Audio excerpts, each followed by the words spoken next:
இது Saturday evening weekend இல்லையா, எனக்கு கண்டிப்பாக எங்கேனாச்சும் வெளியே போயிடணும். So same Bangalore central cafe தான் போயிருந்தோம். அங்கே போயிட்டு சேம் மசாலா போய் சாப்பிட்டுட்டு அப்புறம் பொடி தட்டு இட்லி ஆர்டர் பண்ணியிருந்தார் ஹஸ்பண்ட். ஸோ அதுதான் ஃபஸ்ட் எப்போயுமே டெலிவர் ஆகும். நான் வந்து கொஞ்சம் டிஃப்ரெண்ட்டாக மஷ்ரூம் கெபாப் பிரியாணி தான் ஆர்டர் பண்ணியிருந்தேன். யூஷுவல் பிரியாணி மாதிரி தான் இருந்தது. அதில் மஷ்ரூம் கெபாப் மட்டும் ஆட் பண்ண மாதிரி இருந்தது. பட் டேஸ்ட் ஓகேவாக தான் இருந்தது.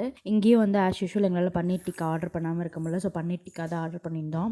எப்போவும் மலாய் டிக்கா தான் ஆர்டர் பண்ணுறோன்னு சொல்லிட்டு இந்த வாட்டி ஆச்சாரி ஆர்டர் பண்ணியிருந்தோம். எங்களோட அடுத்த டார்கெட் வந்து டைனிங் டேபிள் வாங்குறது. ஸோ பெப்பர் ஃப்ரை பார்க்கலான்னு சொல்லி போயிருந்தோம். ஏன்னா ஷோஃபாக்கு வந்து நாங்கள் ரொம்ப ரிசர்ச் பண்ணி தான் வாங்கினோம். ஐக்கியா, ராயல் ஓக்கு, வேக்ஃபிட் இது எல்லாமே பார்த்துட்டு தான் நாங்கள் வாங்கினோம். எனக்கு வந்து இந்த மாதிரி 2 சேர்ஸ் இன்னொரு சைடு வந்து பெஞ்ச் வச்ச மாதிரி இருக்கணும்னு சொல்லி ஆசைப்பட்டு கேட்டுட்டு இருந்தேன். அமேசானில் வந்து அது ஒரு அமௌண்ட் இருக்குது. சரி பெப்பர் ஃப்ரைல எவ்வளோன்னு பார்க்கலான்னு வந்திருந்தோம். அடுத்து ராயல் ஓக் பார்க்கணும், ஐக்கியா பார்க்கணும். பட் நேற்று வந்து ஒரு வெல் ஸ்பெண்ட் டேவாக போச்சு. Meet you next video. Bye.